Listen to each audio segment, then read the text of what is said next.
So women are more capable if you give them strength, but they need a direction, that's all.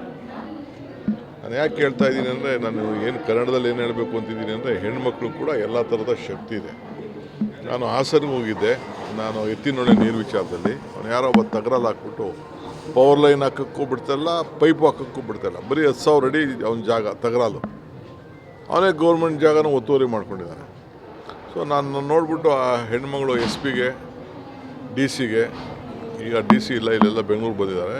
Very capable ladies, 3 ಜನ IAS officers ಇದ್ದರು. ಅವ್ರಿಗೆ ಹೇಳಿದ್ರೆ they implemented it. So ಅವರು ಭಾಳ capable ಇದ್ದಾರೆ. ಹಾಗೆ ಹೆಣ್ಮಕ್ಳಿಗೆ ಅವ್ರು ಸಂಘಟನೆ ಮಾಡಲಿಕ್ಕೆ ಅವಕಾಶ ಮಾಡಿಕೊಡ್ಬೇಕು. ಅವ್ರ ವಾಯ್ಸು, ಅವ್ರ ರಕ್ಷಣೆ. ನಾವು ಯಾರನ್ನು ಶೋಷಣೆಗೆ ಮಾಡೋಕ್ಕೆ ಅಧಿಕಾರಿಗಳಿಗೆ, ಬೇರೆ ಮೇಲವ್ರಿಗೆ ಅವಕಾಶ ಕೊಡಬಾರ್ದು. ಸೊ ಎಲ್ಲ ಥರದ ರಕ್ಷಣೆ ಮಾಡಬೇಕು. They will be more discipline then men. ಇದ್ರಿಗೆ ನನ್ನ ಬಗ್ಗೆ ನಂಬಿಕೆ. ಯಾರು ಏನು ಬೇಕಾದ್ರೂ ಹೇಳ್ಕೊಳ್ಳಿ, ಅವರು ಅದಕ್ಕೋಸ್ಕರ ನಾವು ನಮ್ಮ ಸರ್ಕಾರ ಅವ್ರಿಗೆ ಪ್ರೋತ್ಸಾಹ ಕೊಡಬೇಕು ಅನ್ನೋದು ತೀರ್ಮಾನ ಮಾಡಿದ್ದೀವಿ. ಅದಕ್ಕೆ ನಾವು ಹೆಣ್ಣುಮಕ್ಕಳನ್ನ ಗಮನದಲ್ಲಿಟ್ಕೊಂಡು ಹೆಣ್ಣು ಕುಟುಂಬದ ಕಣ್ಣು ಅಂತ ಅನೇಕ ಕಾರ್ಯಕ್ರಮಗಳನ್ನು ಅವರು ರೂಪಿಸಿದ್ದೀವಿ.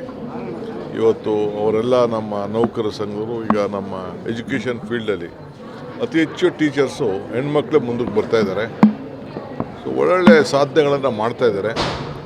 ಸೊ ಅದಕ್ಕೆ ನಾವೆಲ್ಲ ಸಹಾಯ ಮಾಡ್ತಾಯಿದ್ದೀವಿ. Some institutions refusing this policy. Some institutions, organization refusing this policy. Especially Let anyone organize. It is a government policy.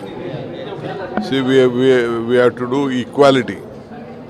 I don't feel we should differentiate men and women.